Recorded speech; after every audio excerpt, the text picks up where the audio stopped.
Happy New Year, everybody. And I'm just starting to do that job that I really hate. I'm in the greenhouse and it needs cleaning. You can see the ceiling there is really grubby. I'll just turn you around and then you can have a little look. So I haven't got a lot in the greenhouse, just a few bits and pieces that have been overwintering. That's some, can't remember what it's called. It's called a coriander, but it's not an ordinary Thai coriander. It's a different sort. But just some brassicas, a little bit of corn salad, some salad leaves. So not a lot really, but it's time to start thinking about sowing and planting. So I do have to clean the greenhouse, which is my most hated job. You can see the glass is all murky and filthy dirty, so the light source will be terrible. And here is a glass that I've done. See, you can see the difference in terms of how much light it lets in once you've actually cleaned the glass. So sadly it's one of those must-do jobs, and well, it's New Year's Day, so why not? It's so wonderfully bright, the light has increased so much, and you can see out of the windows now. It's really increased the light in here, and they are just going to get lighter and lighter, and very soon we're going to start sowing seeds. So the last job to do in here is to just give it a clean and a good tidy up. There's some sweet peas there and some bits and pieces that were growing, but it just needs a good tidying up and a sort out, and we shall be ready for 2022 new growing season. I bought this thick plastic online, which I put on the staging, on all of the staging, and this is partly to preserve the wood staging, because after a long time of watering the old plants and wet pots sitting on there, it gets very damp. So I've used some of this this thickish plastic sheeting to put on all of the staging, and because it can be quite slippy, and I don't actually know why I do this anymore. Oh, the other reason for using this is when you're watering, it stops the water all falling through the slats onto whatever you've got underneath. And in the spring, a lot of that's trays of seeds, and if all the water falls through, it really damages the seeds. So I put that on, and for some reason, for years now, I bought this capillary matting, which I then pop on the top of this. Sorry, I'm doing this one-handed on here, just to stop it sliding around. And when you're watering, this gets damp, and it also helps to keep the plants moist during the hot weather. So, but it is a bit expensive, and I don't really know whether I should continue doing it or not, but I've got a roll of it, so it's going on, and I'll show you this at the end. So that's the capillary matting on top of the plastic, and then once you've got a few pots on it, it holds it down nicely, and it looks lovely and clean for 5 minutes. But the thing about this capillary matting, you can actually either hand wash it if it gets really dirty, and I have been known to pop it into the washing machine as well, so I get a few years usage out of it. So I'll finish off putting the plastic and capillary matting on the rest of the other staging, finish tidying up, and then I'll be ready to sow some seeds to start off my 2022 growing year. Wow, What a beautiful day it is today. This is the first time down on the allotment in the new year, and it's absolutely beautiful, but freezing cold. But never mind, we've got some jobs to do today. My strawberries arrived, or some of them anyway, so we'll be planting those and also doing some work in the fruit area. And we have a whole list of jobs that need to be done, so I think we need to get cracking. These are the strawberries that arrived yesterday from Thompson & Morgan, and the order was wrong, but they did give us the El Santa, which is one of the strawberries I ordered. I've grown these before and they're a really nice strawberry and they're replacing a bed that we didn't really get a very good crop from over on plot 3, but I don't know why they have put them all individually in plastic bags, which environmentally is not great. But they also sent me this other strawberry that I've never heard of and didn't order as well, and that was part of the mistake, and they didn't send me my mailing Centurion, Centurion I think it's called, so I can only plant one lot up, but because they've been travelling for a while, I filled a bowl up with some water, so I'm going to just take them out of the bags that they're in and just soak them in there for a little while before I plant them. Yes, make sure that I collect and save the bags and see how I can use them in future. Thompson & Morgan, why are you using individual plastic bags per plant? So I'm just soaking the roots in this bowl of water just to refresh them for a short while before I plant them and also so I've got them all out of the bag. Some of them are nice big roots, some of them are small, but they'll all be fine once they get in the ground. So this I can pop them in and then I'll plant them in about 10-15 minutes.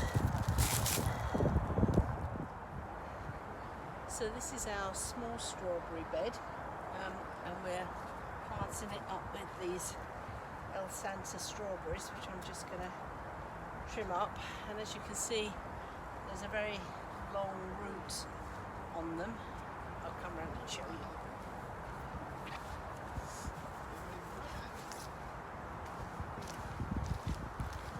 Good morning. Okay. You alright?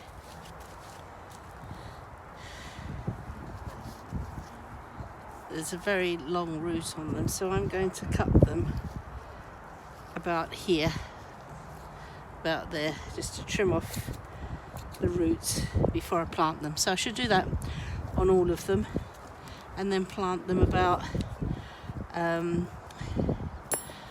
12 inches apart.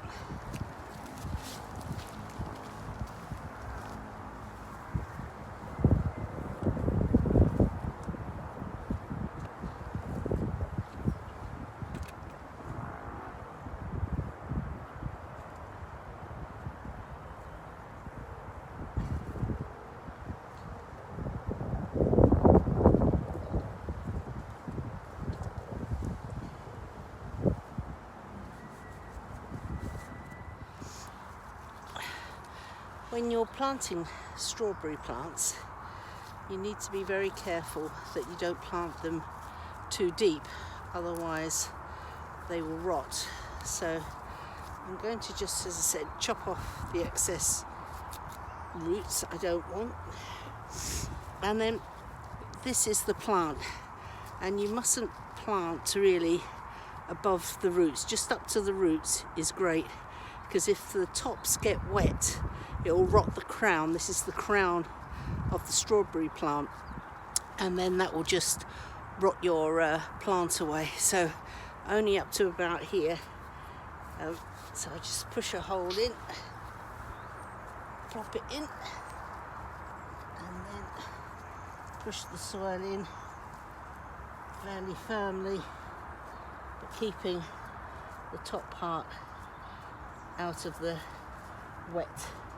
So that's about a foot spacing. So I should do that all the way along, doing the same thing, just trimming off the excess roots, taking off any, I tend to take off any dead bits, and then just pop that in to the hole, keeping the crown above the soil level. And I'll show you the bed once I've finished planting it up. Well, that's the strawberry bed planted up. It doesn't look very much, does it? And they'll start coming up once the weather gets warm and grow away, and then there'll be nice neat rows for at least a year, and then it all goes mad because they send out runners. If you don't want to plant your strawberry runners straight into the ground, some people pop them up first and keep them at home, but we've just popped them straight in the ground. It's one less job to do. And then after a year or so they'll send off runners. As I said, you can take those off. So if some of these plants don't come up, because some of them are really small, and you'll always get some damage, you just take off a runner, plonk it in and fill up the bed. So I shall show you this in the spring once they've started fattening up. But that's the strawberry bed of El Santa, all done. It's a really cold, wet, not so much rain, but it's very misty. I don't know whether you can see. It's really kind of misty and damp in the air, which makes me cough a lot. So excuse me for the coughing. But thought we'd come down anyway, just even if it's for a couple of hours, because we do have quite a few maintenance and jobs that we've kind of like little projects really that we've wanted to do, and now is the best time to do them, because once you get into the growing season it's really busy. So I'll show you, we've got a couple of jobs today and I'll show you the first one. So we're on plot 2, next to the brassica area and the shed, and this is a path that we've got between the two flower beds that's got mypex on it as a path, but it's looking ropey and it's up and down and weeds are growing on it and all sorts. And next to the strawberry bed here we had mypex as well, and we put a layer of wood chips on and it looks a lot better. So we thought we would do the same on this patch.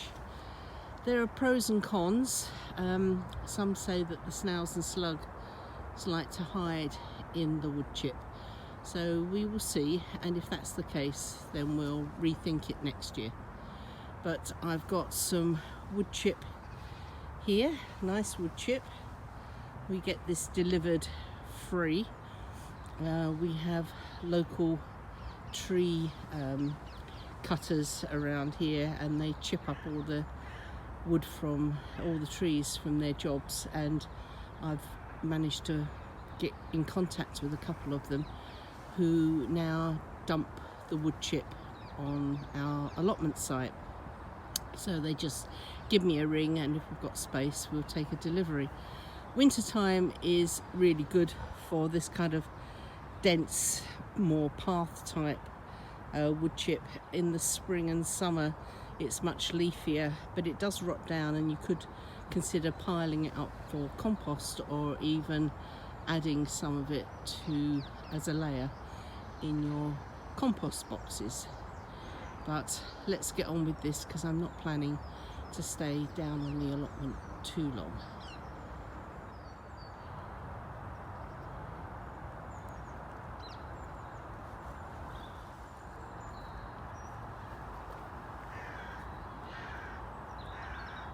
So what do you think?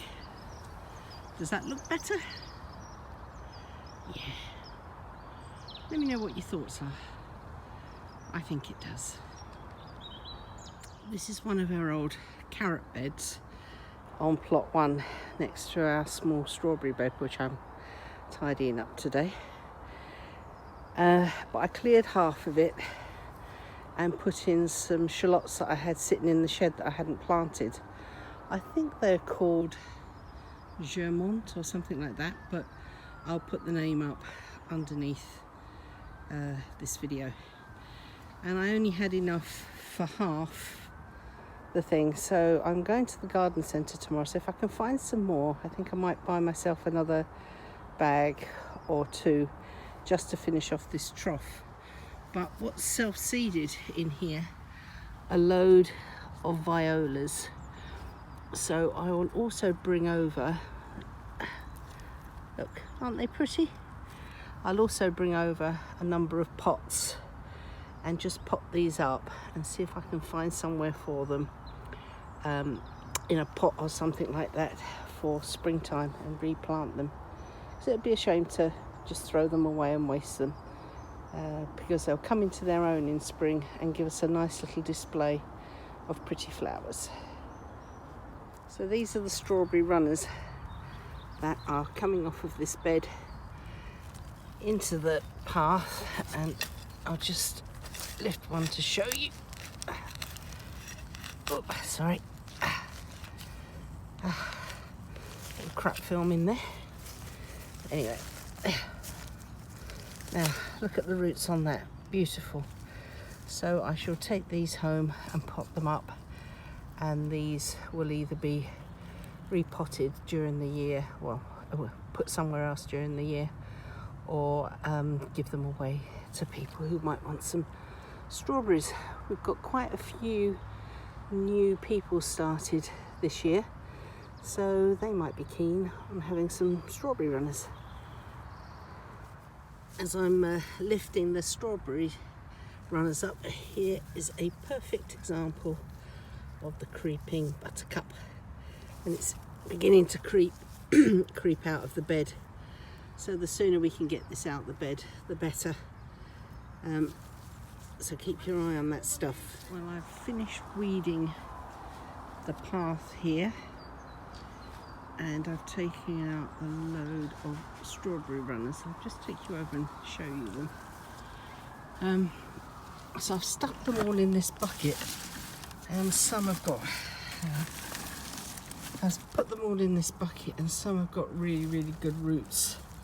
So I shall pop those, take them home, and then I'll pop them up over the next day or so. Put them outside, they'll stay cool, and they'll be fine for a few days until I get round. There's an awful lot of runners in there.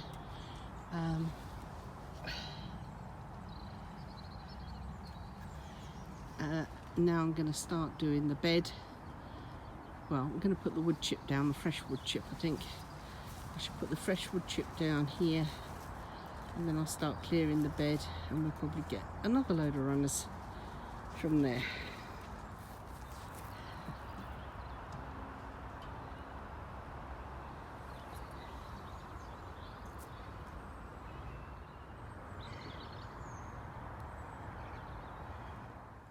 So I hope you've enjoyed this video. If you have, give us a thumbs up. Join me on my next vlog, and happy growing to you all. And don't be in a rush.